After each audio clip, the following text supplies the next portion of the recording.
بسم اللہ الرحمن الرحیم نحمدہ ونصلی علی رسولہ الکریم. میں نماز سے اذان سے پہلے یہ بات عرض کر چکا تھا کہ جب غزوہ خندق سے واپسی ہوئی آپ صلی اللہ علیہ وسلم اور سب بہت زیادہ تھکے ہوئے، 3 ہفتے کا محاصرہ، پھر اس میں بھوک، پھر شکم مبارک پر 2 پتھر، اور اتنی آپ صلی اللہ علیہ وسلم کا جاگنا، اور سب اتنے مشکلات کے بعد جب واپس تشریف لائے، آپ صلی اللہ علیہ وسلم نے ہتھیار اتار کر غسل کیا ہی تھا کہ حضرت جبریل علیہ السلام غبار آلود حالت میں تشریف لے آئے اور عرض کیا کہ آپ نے ہتھیار اتار دیے، جبکہ ابھی تک ہم فرشتوں نے ہتھیار نہیں اتارے، آپ یلغار کریں. یہ جو باب جبرائیل جو ہے نا، جہاں سے واپس آتے ہیں صلاۃ والسلام پڑھ کر، باب جبرائیل ہے، اس کے ساتھ ایک اور دروازہ ہے، مجھے نام یاد نہیں، اس سے پہلے ایک دروازہ اور ہے، اس کے اوپر جو ہے نشان بنے ہوئے ہیں. تو وہاں ایک بزرگ نے بتایا تھا کہ وہ نشان ایسا لگتا تھا جیسے پروں کے نشان ہو. تو انہوں نے بتایا تھا حضرت جبریل علیہ السلام اس جگہ پر حاضری خدمت ہوئے تھے کہ ہم نے اب جو ہے وہ بھی ہتھیار نہیں اتار دی، آپ جلدی سے ہتھیار دوبارہ سجا لیں. ابھی ہتھیار اتارے بھی نہیں تھے. اور اس کے بالکل سیدھے ہاتھ پہ کونے پر حضرت عثمان رضی اللہ تعالیٰ جب شہید ہوئے تھے اور خون مبارک گرا تھا قرآن پاک، اور اس پہ وہ جگہ وہ ہے. پہلے تو کھڑے ہونے بھی دیتے تھے، وہاں پر آدمی نفل پڑھ کے دعائیں مانگے، اب یہ شرک اور اس کی وجہ سے یہ مسئلہ ہے. رسول اللہ صلی اللہ علیہ وسلم نے پوچھا کہاں؟ حضرت جبریل علیہ السلام نے عرض کیا بنو قریظہ کی طرف اشارہ کیا. جبریل علیہ السلام کا یہ نزول اس لیے تھا تاکہ واضح ہو جائے کہ اللہ کا حکم یہی ہے. کتنے تھکے ہوئے صحابہ رضوان اللہ علیہم اجمعین، بھلے خوشی تھی لیکن تھکے ہوئے کتنے تھے. اور بعد میں کسی کو بھی اس مہم کے برحق اور ضروری ہونے میں شک باقی نہ رہے. اگر جبریل علیہ السلام تشریف نہ لاتے تب بھی حضور اقدس صلی اللہ علیہ وسلم اور صحابہ رضوان اللہ علیہم اجمعین بنو قریظہ کی شرانگیزی اور بدعہدی کو نظر انداز نہیں کر سکتے تھے. اس سے پہلے آپ نے جملہ سنا بغاوت، اور بغاوت کی سب آپ لوگوں نے ہی بتایا سزا کیا ہونی چاہیے، اور دنیا میں اس وقت بھی سزا کیا ہے. جنہوں نے جنگ کے نازک ترین اوقات میں ان کی پشت میں خنجر تانا تھا. البتہ حضور صلی اللہ علیہ وسلم اس کارروائی کو چند دن مؤخر کر کے مجاہدین کو آرام دینا چاہتے تھے. تاہم اب آسمانی حکم کے بعد ٹھہرنے کی کوئی گنجائش نہیں تھی. آپ صلی اللہ علیہ وسلم نے اسی روز خندق کے تھکے ماندے مجاہدین کو بنو قریظہ کی طرف روانہ فرمایا. غور سے سنیے گا کہ بھئی اتنے تھکے ہوئے آپ صلی اللہ علیہ وسلم کے ایک اشارے پر یہ بھی نہیں کہ تھوڑی دیر ہم آرام، کچھ بھی نہیں، اسی وقت روانہ ہو گئے. اور فرمایا کہ تم میں سے کوئی بھی بنو قریظہ کے علاقے میں پہنچنے سے پہلے عصر کی نماز نہ پڑھے. چنانچہ صحابہ رضوان اللہ علیہ مجمعین بڑی تیزی سے اس سمت روانہ ہو گئے. راستے میں عصر کا وقت ہوا تو بعض صحابہ نے یہ سوچ کر کے عصر کی نماز ادا کر لی کہ اس تاکید کا مقصد جلد روانگی کرنا تھا، نہ کہ نماز میں تاخیر کرنا. بعض حضرات نے ہدایت پر لفظ بلفظ عمل کیا اور بنو قریظہ کے قلعے کے سامنے پہنچ کر تاخیر کے ساتھ نماز عصر ادا کی. رسول اللہ صلی اللہ علیہ وسلم نے کسی کے عمل کو غلط نہیں فرمایا. اس قسم کے واقعات میں اجتہاد کی مشروعیت ثابت ہوتی ہے. یکم ذوالقعدہ کو شام کو بنو قریظہ کے قلعوں کا محاصرہ کر لیا گیا. آخر 25 دن بعد قریظہ کے ہمت جواب دے گئی اور انہوں نے ہتھیار ڈال دیے. طے یہ ہوا کہ ان کے مستقبل کا فیصلہ انہوں نے خود مانا. حضرت سعد بن معاذ رضی اللہ تعالیٰ عنہ کریں گے.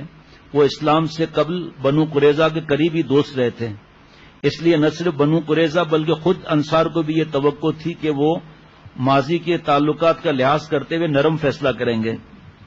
زیادہ سے زیادہ بنو قینقاع اور بنو نذیر کی طرح ان کو جلا وطنی کی سزا سنائیں گے، مگر جان بخشی تو ضرور کر دیں گے.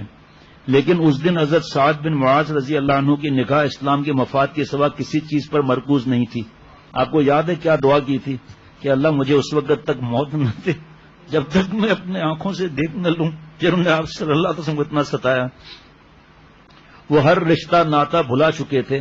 جب انہیں سہارت آپ صلی اللہ علیہ وسلم نے خیمہ لگایا تھا مسجد نبوی میں حضرت سعد بن معاذ رضی اللہ تعالیٰ عنہ کے لیے، جب انہیں سہارا دے کر مجلس قضا میں لایا گیا تو وہ کہہ رہے تھے کہ میں آج اللہ اور اس کے رسول کی خاطر کسی کی ملامت کا لحاظ نہیں کروں گا. فریقین کی رضامندی سے انہیں فیصلے کا اختیار دیا گیا تو انہوں نے عرض کیا، انہوں نے فرمایا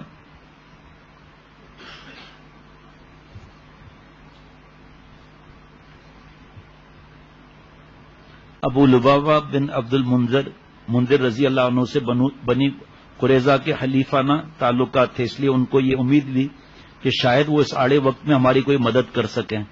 اس پر بنو قریظہ نے رسول اللہ صلی اللہ علیہ وسلم سے درخواست کی کہ ابو لبابہ کو ہمارے پاس بھیج دیں تاکہ ہم ان سے مشورہ کریں۔ آپ صلی اللہ علیہ وسلم نے ابو لبابہ کو اجازت دی۔ اس کے بعد پھر حضرت سعد بن معاذ رضی اللہ تعالیٰ عنہ کی بات لی، ابو لبابہ کو اجازت دی۔ ابو لبابہ رضی اللہ عنہ کو دیکھ کر سب جمع ہو گئے، بچے اور عورتیں ان کو دیکھ کر حضرت رونے لگے، وہ سب رونے لگے ان کو دیکھ کر حضرت ابو لبابہ کا دل بھر آیا۔ بنو قریظہ نے جب ان سے یہ دریافت کیا کہ کیا ہم رسول اللہ صلی اللہ علیہ وسلم کے حکم کو منظور کر لیں، آپ صلی اللہ علیہ وسلم کے فیصلے پر راضی ہو جائیں، حضرت ابو لبابہ رضی اللہ عنہ نے کہا ہاں بہتر ہے، لیکن حلق کی طرف اشارہ کر کے بتائے ذبح کیے جاؤ گے۔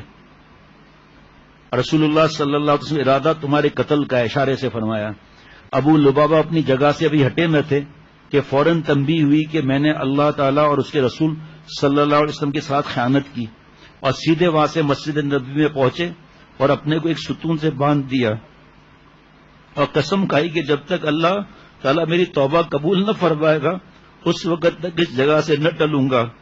اللہ تعالیٰ سے یہ عہد کیا کہ بنو قریظہ میں کبھی نہ قدم رکھوں گا، اور جس شہر میں اللہ اور اس کے رسول کی خیانت کی اس کو کبھی نہ دیکھوں گا۔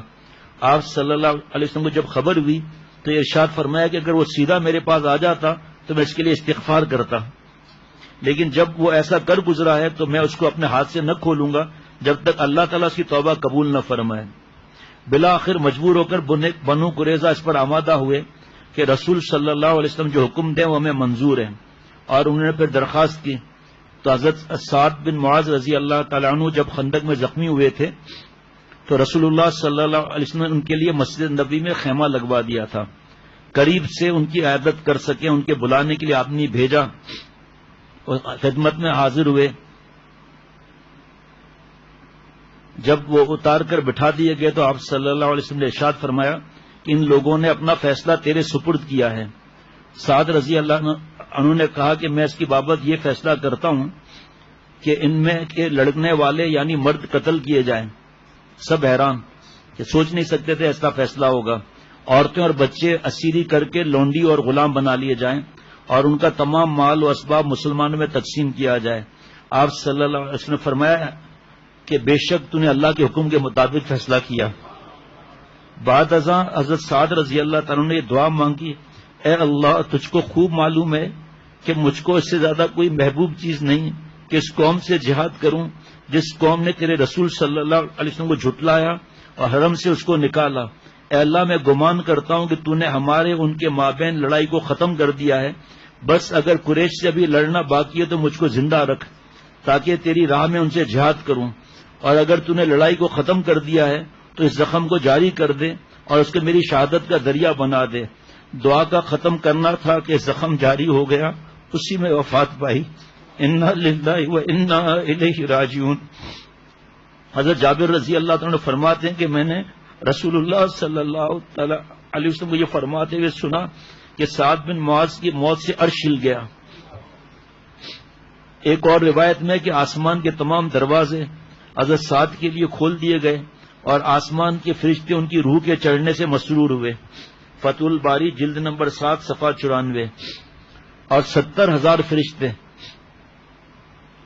عبد الرحمان کہاں ہے بھائی؟ حافظ عبد الرحمان ہاں کتنے؟ ہاں بیٹا چو ابا گھرائے پہ بھائی تھے، چو دادا گھرائے پہ حافظ عبد الرحمان محمد طلحہ بیٹا اندر اچو۔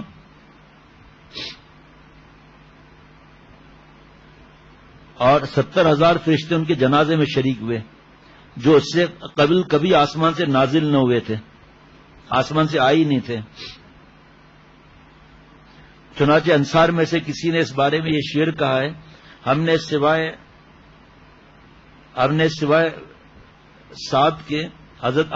سعد بن معاذ کے اور رضی اللہ عنہ کے اور کسی مرنے والے کے لیے کبھی نہیں سنا کہ عرش خداوندی اس کے مرنے سے ہلا ہو. حضرت فرماتے تھے کسی اور موقع پر کہ ہلنے کا مطلب یہ کہ اللہ کی رحمت میں جوش آتا ہے. اور ان کی قبر سے مشک کی خوشبو آتی تھی. سبحان اللہ. بعد میں ان سب کو گرفتار کر کے مدینہ لائے بنو قریظہ کے قلعوں سے، اور خندقیں کھودی گئیں. 2-4 کو اس کے مکان سے نکلوایا جاتا اور ان خندقوں میں ان کی گردن ماری جاتی، اور ان کے سردار کعب بن اسد کی بھی گردن ماری گئی. حضرت ابو لبابہ رضی اللہ تعالیٰ عنہ مسجد کے ستون سے بندھے ہوئے تھے، صرف نماز اور قضاء حاجت کے لیے کھول دیے جاتے تھے، نہ کھاتے تھے نہ پیتے تھے، اور یہی کہتے تھے کہ میں اسی طرح رہوں گا یہاں تک کہ مر جاؤں یا اللہ تعالیٰ میری توبہ قبول فرمائے. 6 روز کے بعد سحر کے وقت ان کی توبہ نازل ہوئی. اس وقت رسول اللہ صلی اللہ علیہ وسلم حضرت ام سلمہ رضی اللہ تعالیٰ عنہ کے گھر میں تھے. حضرت ام سلمہ رضی اللہ تعالیٰ عنہ نے آپ صلی اللہ علیہ وسلم سے بہت اجازت لے کر ان کی بشارت سنائی اور مبارکباد دی. مسلمان دوڑے کہ ان کو کھولیں. حضرت ابو لبابہ رضی اللہ تعالیٰ عنہ نے کہا میں قسم کھا چکا ہوں جب تک رسول اللہ صلی اللہ علیہ وسلم خود اپنے دستے مبارک سے نہ کھولیں گے اس وقت نہ کھولوں گا. چنانچہ آپ صلی اللہ علیہ وسلم جب صبح کی نماز کی تشریف لائے تو خود دستے مبارک سے ان کو کھولا. سبحان اللہ.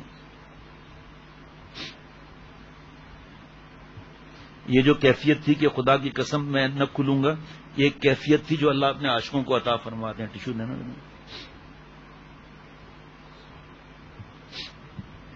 بنو قریظہ کے 400 جنگجو مرد قتل کر دیے گئے. حضرت سعد رضی اللہ عنہ بنو قریظہ کا انجام دیکھنے کے لیے ہی جی رہے تھے. اس کے فوراً بعد ان کے زخم سے خون بہہ پڑا اور وہ خالق حقیقی سے جا ملے. بنو قریظہ سے یہ سلوک یقیناً آپ صلی اللہ علیہ وسلم ان کی جان بخشی کر سکتے تھے، مگر آپ نے سزا جاری کرنے کو ترجیح دی. اس کا سبب تو یہی تھا کہ آسمانی حکم یہی تھا اور آپ صلی اللہ علیہ وسلم نے آسمانی حکم پر عمل کیا.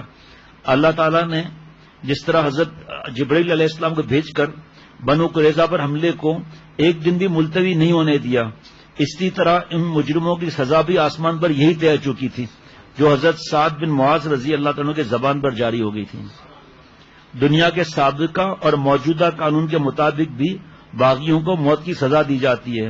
خود یہودیوں کے مذہبی کتاب تورات میں ایسے قضیے میں سزائے موت سناتی ہے، جیسا کہ عہد نامہ عتیق میں ہے کہ خداوند تعالیٰ کسی شہر کو تیرے قبضے میں کر دے تو اس کے ہر مرد کو تلوار کے دھار سے قتل کر.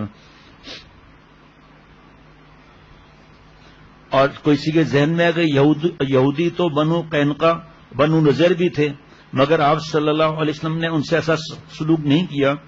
زمینی وجہ تو بنی قریظہ کی طبعی شرانگیزی بھی نہ تھی، کیونکہ دوسرے یہودی بھی یقیناً فتنے پرور تھے. جناب رسول اللہ صلی اللہ علیہ وسلم نے جلا وطن کرنے پر اکتفا کیا. بنو قریظہ سے رعایت نہ برتنے کی وجہ یہی تھی. ایک تو غور کریں کہ بنو قینقاع اور بنو نذیر کی طرف سے شرانگیزیاں بدعہدیاں عام حالات میں ہوئی تھیں، جبکہ بنو قریظہ نے اعلانیہ بغاوت کا گھناؤنا جرم اسلامی ریاست پر عین بیرونی حملے کے دوران کیا تھا، جس کی وجہ سے جرم کی سنگینی کئی گنا بڑھ گئی تھی. اس لیے انہیں سنگین ترین جرم کے مطابق نہایت کڑی سزا دی گئی.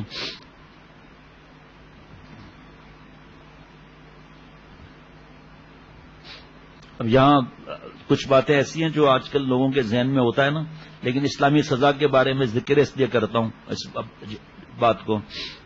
اس سے قبل بنو قینقاع اور بنو نذیر کے بہت سے لوگ جلا وطن ہو کر خیبر کے قلعوں میں جا بسے تھے، اور وہاں یہودیوں کی ایک عظیم جمعیت تیار ہو گئی تھی جو مدینہ شریف کی سلامتی کے لیے خطرہ تھی. بنو قریظہ کے لوگ جا کر ان کی طاقت میں مزید اضافے کا سبب بنتے. اس لیے بنو قریظہ کی جان بخشی کرنا اتنے سارے دھوکے کے بعد خود اپنے پیروں پر کلہاڑی چلانے کا مصداق ہوتا ہے. یہاں انسانی فطرت اور معاشرتی فلسفے کا یہ پہلو قابل توجہ ہے کہ کوئی قوت جو سزا یا معافی دونوں پر قدرت رکھتی ہو اور اس کے بات مانی بھی جاتی ہے، جب وہ کبھی معاف کرتے دکھائی دے کبھی سزا جاری کریں، اگر کوئی صاحب اختیار شخص ہر معاملے اور مسئلے میں فقط معافی کا پہلو اختیار کرتا رہے تو عام لوگ یہی تصور کریں گے کہ وہ حقیقت میں صاحب اختیار نہیں بلکہ دوسروں کو معاف کرنے پر مجبور ہے. اسے سزا جاری کرنے کا اختیار سرے سے دیا ہی نہیں گیا. اس سوچ کا لازمی نتیجہ یہ ہوگا اور ہو رہا ہے. اس کا لازمی نتیجہ یہ ہوگا کہ آدھی مجرم غنڈے بدماش اور چور اچک کے بے خوف ہو کر وارداتیں کرنے لگیں گے اور معاشرے سے قانون کا احترام اٹھ جائے گا. مجرموں کو سزا کا خوف ہی سرکشی سے باز رکھ سکتا ہے اور یہ خوف تبھی باقی رہ سکتا ہے جب سزاؤں کا گاہے بگائے عملی نفاذ ہوتا رہے. جیسے حضرت فرماتے تھے کہ ایک کا ہاتھ کٹ جائے دیکھتا ہوں کون چوری کرتا ہے، ایک سنسار ہو جائے دیکھتا ہوں کون زنا کرتا ہے. جس طرح کائنات کے حاکم اعلیٰ اللہ تعالیٰ اگرچہ اکثر معافی اور درگزر سے کام لیتے ہیں مگر کبھی وہ مجرموں کو عاد اور ثمود کی طرح عبرت کا نشانہ بنا کر بھی دکھا دیتے ہیں. اسی طرح اللہ کے آخری رسول صلی اللہ علیہ وسلم نے بھی اگرچہ ہمیشہ سراپا رحم و کرم نظر آتے ہیں لیکن کبھی ایسا بھی ہوتا ہے کہ آپ صلی اللہ علیہ وسلم معافی کے بجائے سزا جاری کرنے کو ترجیح دیتے ہیں. مجرموں پر حدود اور قصاص جاری کرنے کی متعدد مثالیں سنت نبویہ میں موجود ہیں. البتہ کسی قوم کے اجتماعی جرم پر اجتماعی سزا دینے کی یہ سیرت نبوی میں واحد مثال ہے. اس کے سوا ہر جگہ آپ صلی اللہ علیہ وسلم نے یا تو سب کو معاف کر دیا یا مخصوص مجرموں کو مستثنیٰ کر کے اکثریت سے درگزر کا معاملہ فرمایا. ابھی موقع تو آگے آئے گا لیکن بتا دوں تو انشاءاللہ تعالی سب خوش بھی ہو جائیں گے. بتا دوں نا بھائی، وہ دن یاد ہے جب 10,000 تلواریں چمک رہی تھیں؟ ہاں جی یاد ہے نا، فتح مکہ. اس کو آپ صلی اللہ علیہ وسلم نے تلوار سے اڑایا. چند کی بات میں نہیں کرتا، اور ان کے بھی جو حالات ہیں وہ جب موقع آئے گا تو آئے گا. سب سے کیا فرمایا، سب کتنا ڈر رہے تھے کہ آپ ہمارے اتنے پیارے پڑوسی ہیں، اچھا اتنے برسوں ستایا اور اتنی تکلیفیں دی. صلح حدیبیہ کا واقعہ آگے آئے گا، واپس کر دیا. اتنے ظلم کے باوجود جو پتھر مارے گئے، اوجڑی رکھی گئی مبارک گردن مبارک پر آپ صلی اللہ علیہ وسلم کے، لیکن کیا فرمایا، لا تثریب علیکم اليوم. جو بھائی یوسف نے اپنے بھائیوں سے کیا وہ معاملہ کرتا ہوں، جب سب کو معاف کرتا ہوں. اس وقت تو پیارے شیخ فرماتے ہیں کہ ایک اشارہ ہوتا نا خون کی ندیاں بہتی، ایسا کنٹرول تھا. اور وہ بھی کیا واقعہ ہے ماشاءاللہ. سیرت نبویہ میں ایسی سخت مثالیں بھی ایک رحمت ہے جو حضرت نے فرمایا تھا، اس میں بھی اللہ کی رحمت ہے. اگر یہ نہ ہوتی تو اسلامی ریاست کے خلاف سازشوں اور بغاوت کی سزا جاری کرنا مشکل بلکہ ناممکن ہو جاتا، اور یہ بڑھتے ہی رہتے ہیں. ہر سنگین سے سنگین بغاوت اور سازش قابل معافی قرار پاتی. پھر کیا لکھتے یہ لوگ.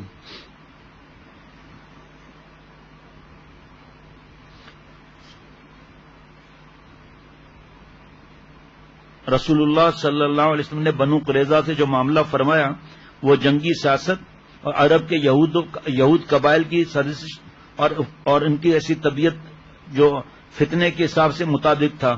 ان کے لیے اسی قسم کی سخت اور عبرتناک سزا کی ضرورت تھی جس سے عہد چکنی کرنے والوں اور دھوکہ بازوں کو ہمیشہ کے لیے سبق مل جاتا اور آئندہ نسلیں سے عبرت پکڑیں.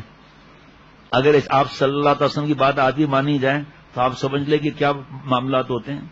اور جب پتا چلا کہ 500 جنگجوؤں کی گردنیں اڑا دی گئیں تو کہاں تک خبریں پہنچی ہوں گی یہ، اس کے بعد ان کا حال کیا ہوا ہوگا. اللہ اکبر.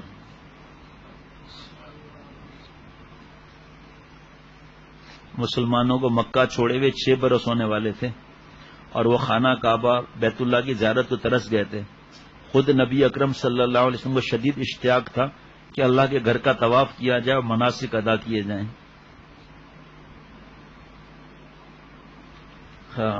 صلح دعا تو گری لے، دعا کھپو انشاءاللہ تعالی. درود شریف پڑھ لیجئے. اللہم صلی علی سیدنا مولانا محمد النبی المی وعلی آلہ واصحابہ وبارک وسلم. یا اللہ مجھے ہم سب کو معاف فرما دیں، ہماری صورت اور سیرت کو اپنے پیار کے قابل بنا، عقل سلیم قلب سلیم فہم سلیم عطا فرما. یا اللہ تعالی اپنی محبت اشد عطا فرما، آپ صلی اللہ تعالی علیہ وسلم کی محبت اشد عطا فرما. صحابہ رضوان اللہ علیہ مجمعین سے یا اللہ محبت کو اپنی رحمت سے ایسا پیوست فرما دے، ایسا پیوست فرما دے کہ آپ صلی اللہ علیہ وسلم کی محبت میں جان دینے والے بن جائیں. آپ صحابہ رضوان اللہ علیہ مجمعین کے لیے جان دینے والے بن جائیں. آپ صلی اللہ علیہ وسلم کی ہر سنت پر عمل کرنے کی توفیق عطا فرما.